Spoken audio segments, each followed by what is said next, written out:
Hello, my name's Colin. I'm a technical advisor with the partners team here at Vertigis, and I'm going to show you how to add multiple charts to a band in Geocortex Inline. Let's get started. There are three different kinds of charts supported by Geocortex Inline. First is a scatter chart, which is a representation of points on the chart. The second is a line chart, like this one right here. And the third is a linear chart, which is a linear reference concept, which is basically a measure along the linear referenced route. So when we're working with bands, we have the ability to add multiple charts to a single band. In this case, we have the profile band, and as you can see, there's only one chart in here. Below that, we have the pipe properties, and there's multiple charts, or really a mixture of linear charts and scatter chart. Similarly, with the compliance band down here, we have two linear charts and one scatter chart. So let's have a look at how we configure these. First, let's look at the mix of linear charts. So when we're dealing with linear data, we go into the pipe properties band over here. One thing to keep in mind is that all these charts that are in this particular band share a y-axis. So it's important that if we're working with that data, that they have a similar y value. Now, when we're dealing with linear charts, it doesn't really make a lot of sense to have a y-axis because it's linear. It's just a big straight line across, and we're really interested in the values along that linear measure. So even when we're dealing with scatter charts, we're not going to scatter these. We want all these to be on the same value. So what we need to do is we need to configure our y-axis. We can do that down in the y-axis options here. So with the y-axis options, you can set it to auto. You can set it to custom, or you can hide the axis altogether. What we've done here is we've set up a custom y-axis, and what we're doing is we're plotting each linear chart on a particular y value. So you can see that a MAOP chart is mapped to a 0 y value. Similarly, pipe segments, coating, casings, valves, etc. Our y values are 1, 2, 3, 4 for the steps. So we can configure these to be whatever they want. We can change the value label. See, as I type that, it updates in the band. So what we've done is we've set a y value for each chart.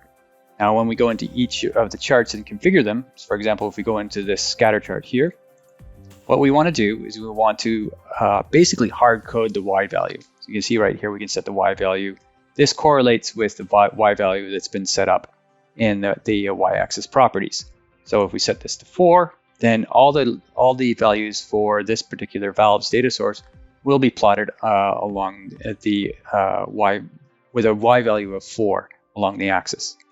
So if I change that, you can see that the chart moves accordingly. So that's how you set up a multi-chart when the y-axis is not necessarily relevant. For example, with a mixture of linear charts. Now, when we get into different cases where y value actually is relevant, for example, in the profile tool here, we do want to have a dynamic y value. We don't want to just hard code that. So if we jump into this profile band, you see we only have one chart right now. We look into this chart options, we can see that the y value field is ground elevation. So it's a value between, we set out our axis, we set it up. We could have done it in auto, but what we've done is we set it up for custom, and we've got step values between 550 and 750. So we do want this to be a dynamic value so that we're actually plotting the line across the axis accordingly. So this works fine when you have one chart. What if we want to add another chart? Well, we have to ensure that these two charts share a common y value concept, so that range will be within each other. And for example, if you're adding another chart and the y values are way off compared to the y values that we defined here, the chart's not going to look very good. So we want to make sure that when we're dealing with charts and we want to respect the y-axis, that the values make sense within that chart. So let's go ahead and make one. I'm going to add a new chart to the band. I'm going to set up this data source. I'm going to use a depth of cover. So depth of cover, of course, being the amount of soil or amount of ground that's covering the pipeline at a particular location. So we don't want to hard code this y value. That wouldn't work. What we want to do is we want to use a measure value, and in this case, we're lucky. And the name of the value is ground elevation, and then we want to choose the appropriate chart type. This is a line chart, so you can see now it's starting to draw on there, and we're pretty much ready to go. Except that let's make sure that we can understand which is which. So let's add a text function, because as you mouse over, you want to be able to see what it is. And then just for display options, let's make sure there's a different color.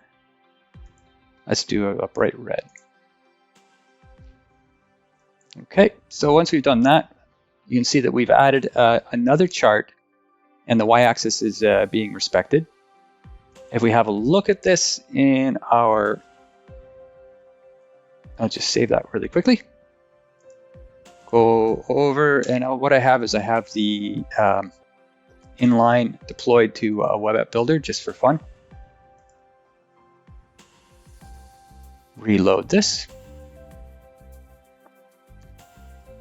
And once this loads up, we'll be able to visualize those two charts within inline. So we have it in the developer mode just because it's nice to have it in development mode. I like to do it this way because the logs are particularly noisy.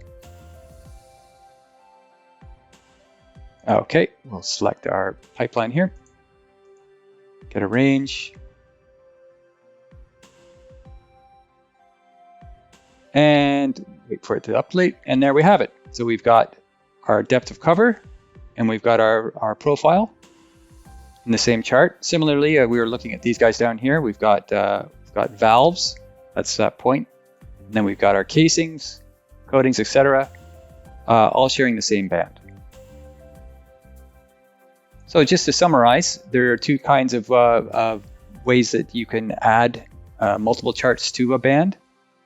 One is when we want to have a shared y value and plot them accordingly.